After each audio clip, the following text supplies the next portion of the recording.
Good morning. You join me from Burawai in Pakistan. On this day, I cycled up to Babusar Pass, which is over 4,100 meters in altitude. I must warn you in advance, today's episode is not pretty, there are no drone shots, and for the second half of the day, my hands were too cold to even operate my camera and press record. So I apologise in advance, today's episode is going to be very bitty with an assortment of phone clips, mostly consisting of me whining into the camera. This day was the hardest I've ever pushed myself, and I hope you can see through my bad filming. Enjoy. I'm at a very nice campsite called The Adventurers. I'm keeping my voice down because I think I'm one of the only ones awake. I've made coffee in this raised platform that people would normally eat at, and I'm just waiting for the sun to drop down to warm me up and dry off the tent.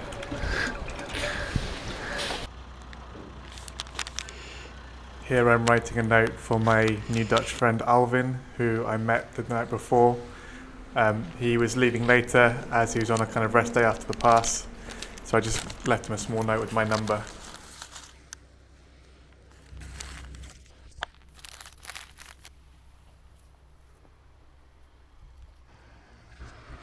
If you're planning to come to Pakistan, if you're watching this because you're planning to cycle here, I really recommend The Adventurers in Burawai on the way to Babusar Pass. A really great place to stay.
They call this behind me the Red Glacier.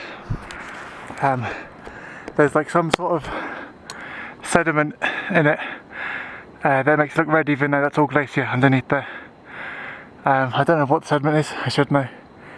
And then you can see bits of that sediment and mini glacier here. I looked this up thinking that this was just a kind of rock pigment, but it's actually algae that causes this pigmentation, which is quite interesting.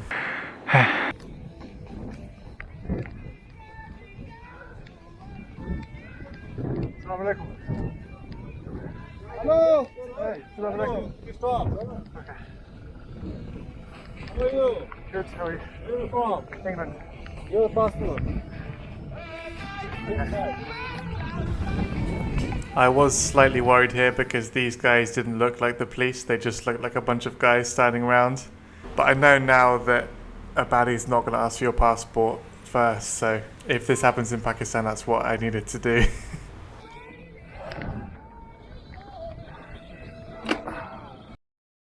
Really feeling the altitude.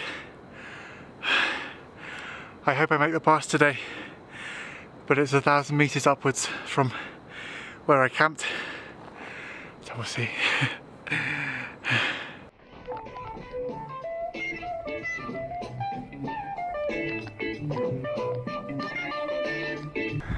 This is the tree line. As you can see, they're only going very small here, and then when you go over this way, over the pass, there's seemingly nothing at all growing.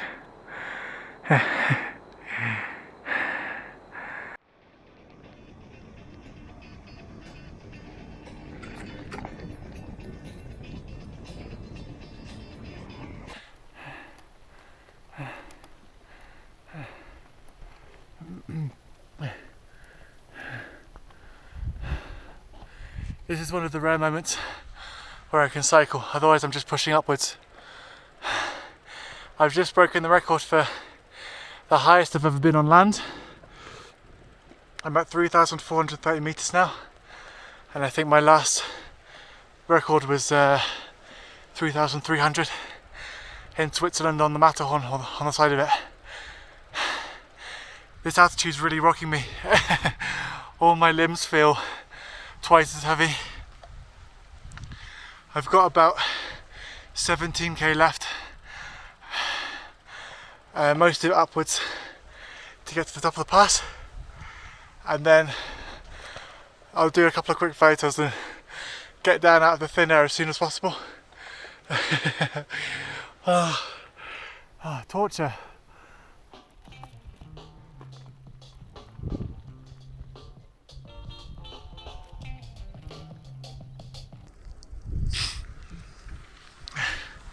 It's now raining. If I stop and get my waterproof poncho on, I'm just going to lose more fluids in my body from sweating.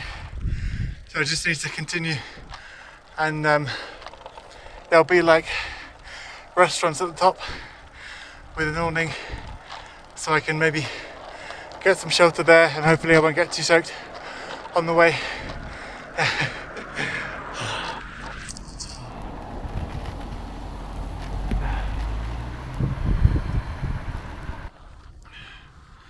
Probably about an hour from the top. I'm done in.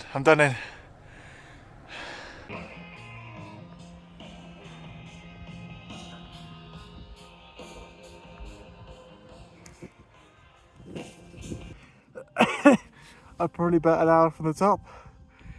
3,700 meters. That altitude's done me in. I'm walking around like Ozzy Osbourne, like wide-eyed and hunched over, shuffling. Almost there. I'm gonna get one of those like really overpriced meals at the top, just because I've got nothing left in the tank and I finished all my water.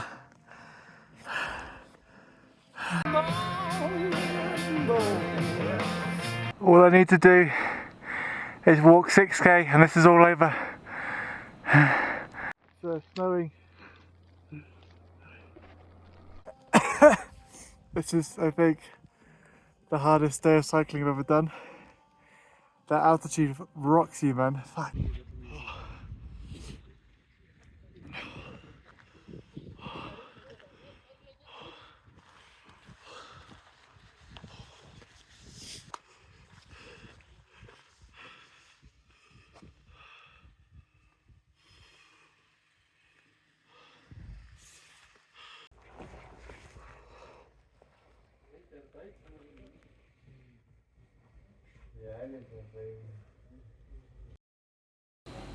Easy now. I need to give context as to what happened at the top of the pass, because yeah, I think most of the clips I filmed were just me being like, "Oh my god, I'm so tired." Yeah, basically as I got towards the top of the pass, I got progressively worse.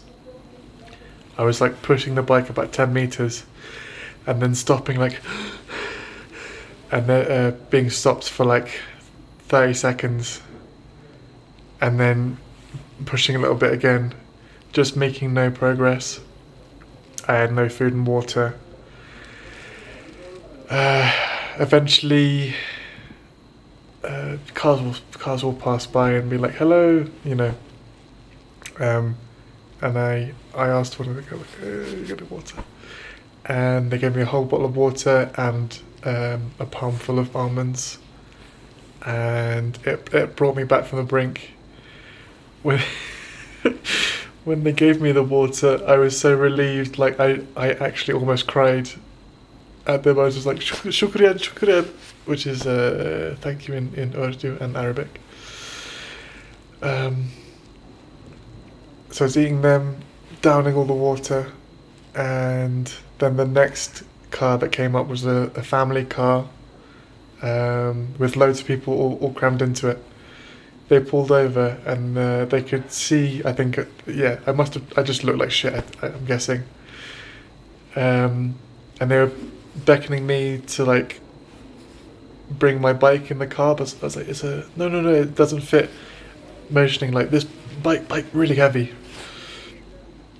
And then two of the guys in the car climbed into the boot and then each grabbed one of the poles from my cargo rack at the front, so that the back of the bike is on the back wheels on the ground, and then they're just holding on to the front. And then I got in the back. There's like 3 kids next to me. We're all like squished in. And they like really genuinely saved me. Yeah, I don't know what I would have done without the help from those 2 cars of families. Yeah, I was dumb to not bring more water, more food. I'd gotten used to there being like roadside people selling things, like mini shops, all along the valley, and they stopped. About 20k before the top of the pass.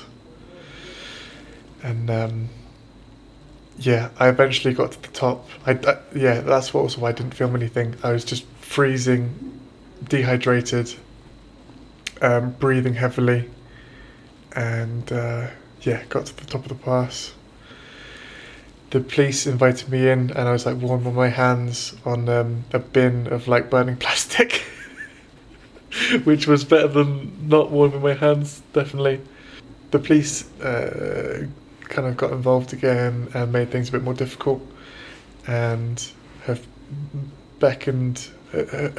heavily suggested I go into this hotel at a quite inflated price. But there's another English cyclist here, and we've been chatting for the evening. I think this is probably the rankest hotel room I've ever had. Tanzanian brothel rooms were nicer than this. I've just been into the bathroom. There's like a used open nappy there. So I was like, I retched. The toilet doesn't even have water in. But yeah, I at least like refused to pay the original 4,000 rupees. So it's now down to 3. But yeah, on to whatever happens down the mountain tomorrow. Yeah. Good night.